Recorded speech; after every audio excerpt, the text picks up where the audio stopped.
3 দিনেও জ্ঞান ফেরেনি মাগুরায় ধর্ষণের শিকার 8 বছরের শিশুটি। আশঙ্কাজনক অবস্থায় চিকিৎসা চলছে ঢাকার CMH হাসপাতালে। কৃত্রিমভাবে তার শ্বাস নেওয়ার ব্যবস্থা করেছেন চিকিৎসকরা। হাসপাতালে গিয়ে শিশুটির খোঁজ খবর নিয়ে সর্বোচ্চ চিকিৎসার নির্দেশ দেন স্বরাষ্ট্র উপদেষ্টা। জানান, ধর্ষণকারীদের বিরুদ্ধে কঠোর ব্যবস্থা নেবে সরকার। এদিকে ধর্ষণ মামলায় 4 আসামির ফাঁসির দাবিতে মাগুরার আদালত চত্বরে প্রতিবাদ কর্মসূচি পালন করেন ছাত্র জনতা। মাগুরা প্রতিনিধি সুজন মাহমুদকে সাথে নিয়ে রিপোর্ট করছেন মাহবুব কবির চপল। বসুন্ধরা ট্যাবলেট এখন আরো উন্নত। এই হট এয়ার থ্রো টপশিট দ্রুত শোষণ করে সোনামণিকে দেয় কোমল অনুভূতি। স্বজনদের ভালোবাসায় যে শিশুটির আনন্দে দিন কাটানোর কথা, তাদের হাতেই পাশবিক নির্যাতনের শিকার হয়ে জীবন মৃত্যুর সন্ধিক্ষণে সে। অবস্থার অবনতি হওয়ায় ঢাকা মেডিকেল থেকে তাকে নেওয়া হয়েছে CMH-এ।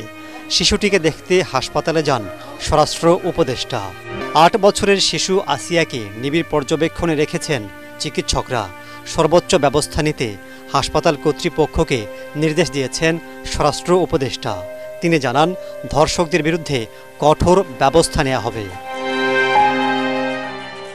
ধর্ষণের অভিযোগে শিশুটির বোনের স্বামী, শ্বশুর, দেবর ও শাশুড়িকে গ্রেফতার করেছে পুলিশ। তারা সবাই এই অপকর্মে জড়িত বলে জানায় পরিবার। আমার মেয়ের সাথে যে অনৈতিক ঘটনা ঘটেছে এর শাস্তি চাই। কতটুকু বাচ্চা যে কিভাবে এরকম অত্যাচার করেছে হয়তো আপনারা দেখতেছেন, কিন্তু পুরোটা তো দেখেন নেই যে তার কত বিক্ষত যে কতগুলো বেলাডে আঘাত করেছে।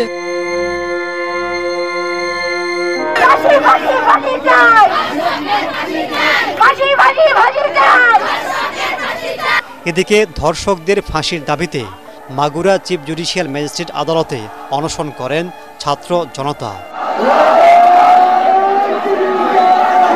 তারা যেভাবে ছোট বাচ্চাটাকে এমন ভাবে অত্যাচার করেছে, আমরাও চাই যে তারও সেইভাবে অত্যাচার করে মারা হোক। ধর্ষকের চূড়ান্ত শাস্তি হোক, তার শাস্তি ফাঁসি হোক। যেহেতু আমরা মেয়ে, আমাদের নিরাপত্তাটা কোথায়? আমরা রাস্তায় সঠিকভাবে চলাফেরা করতে পারি না।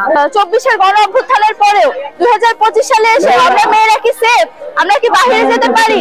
আমরা আমাদের নিজের নিরাপত্তাটাই নিশ্চিত করতে পারছি না। মানবাধিকার সংগঠনগুলো বলছে, গত 2 মাসে শতাধিক নারী ও শিশু পাশবিক নির্যাতনের শিকার হয়েছেন। আইনশৃঙ্খলার দুর্বলতার কারণেই এমনটা ঘটছে বলে মনে করছেন মানবাধিকার কর্মীরা। চলতি বছর গত 2 মাসে ধর্ষণের শিকার হয়েছে 108 জন নারী, যাদের মধ্যে 66 জন 18 বছরের কম বয়সী শিশু। যদিও বাংলাদেশে শিশু ও নারী নির্যাতন প্রতিরোধে কঠোর আইন রয়েছে, তবে এগুলোর যথাযথ প্রয়োগ না হওয়ার কারণে অপরাধীরা সহজেই পার পেয়ে যায়। আইনের সঠিক প্রয়োগ নেই এবং ধর্মান্ধতার যে সংখ্যা ধীরে ধীরে বাড়ছে, এই কারণেই কিন্তু নারীদের প্রতি নির্যাতনের ঘটনা প্রতি মিনিটে বেড়ে চলেছে। এই অবস্থায় নারীদের নিরাপত্তা নিশ্চিতের দাবি জোরালো হচ্ছে। মাহবুব কবির চপল, ATN বাংলা, ঢাকা।